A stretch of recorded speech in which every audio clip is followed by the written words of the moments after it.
It's 7:30. Good morning. I'm Georgia Moylan with Hunter News. The Planning Assessment Commission has approved Kooragang Island's T4 coal loader. The project, 1,700 days in the making, has met with controversy from environmental groups over air pollution and damage to farming land. If built, the coal loader could expand the world's largest coal export port by another 70 million tonnes per year. A 37-year-old man has been charged with reckless wounding with intent following a Tomahawk attack in Mayfield earlier this week. The victim remains in hospital after undergoing emergency surgery at John Hunter Hospital. Rory O'Connor from Police Headquarters says the attack followed an argument between the two men. At about 20 to 12 on Wednesday morning, two men became involved in an argument outside a home on Upfold Street in Mayfield. It's alleged that during that argument, one man was struck in the neck with a tomahawk by the other man. Emergency services were called to the scene. There they treated the 34-year-old victim. Investigations are underway into an armed robbery at a Broadmeadow post office yesterday afternoon. A man reportedly approached the store's counter armed with a firearm and threatened a staff member while demanding cash. He's being described as being Asian in appearance and aged between 20 and 30 with a tall build. Police are urging Hunter motorists to slow down and drive safely, with double demerits now in force until midnight on Monday.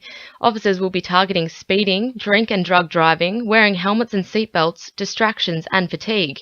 Deputy Commissioner Catherine Byrne says 259 people have died on the state's roads this year, including 29 in the Hunter. So it's 259 people whose families don't have somebody with them this long weekend, enjoying the weekend. It's just not acceptable.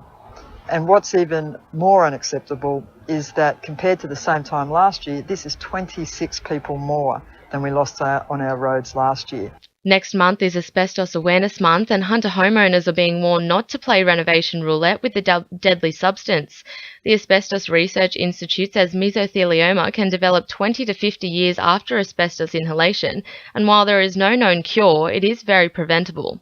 Claire Collins from the National Asbestos Awareness Campaign says it's important to get your home checked before renovating. If your home was built or renovated before 1987, there is a high likelihood that asbestos could be in your home somewhere. It was used in a variety of products up until it was completely banned in Australia. So it could be under carpet, it could be behind wall tiles, floor tiles, under vinyl tiles. Operation Boat Safe Be Prepared will run over the weekend, with Hunter boaters urged to ensure their vessels are in good nick to avoid any issues while at sea. The campaign will stress the importance of maintaining and caring for equipment as well as responsible boating. Roads and Maritime Services General Manager Boating Operations Daniel Hunter says boaters need to be well versed in many safety measures. They need to check that the boat is in good condition, especially if it hasn't been used for a while. Make sure they've got their boating maps or charts for the area they'll be on.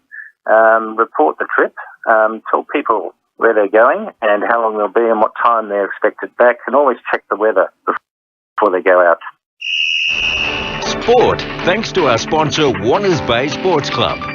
The Knights are welcoming New South Wales Cup tactician Matt Lantry onto their coaching staff for next season. Lantry steered the side to victory in last weekend's reserve grade grand final against Wyong, and he's hoping to seal the deal with a win in Sunday's finals clash with Ipswich. It is unclear whether Lantry will hold down a spot with the arrival of new head coach Nathan Brown. The Jets coach Scott Miller is doing his homework before the A-League season opener, travelling to Sydney and Melbourne to watch Phoenix games. Newcastle will go head-to-head with the side Sunday week, and Miller is hoping to pull his team out of their slump at Westpac Stadium. Jets officials are still racing against time to process a visa for Serbian striker Milos Trivanovic, but with a new coach and new talent, things are looking up.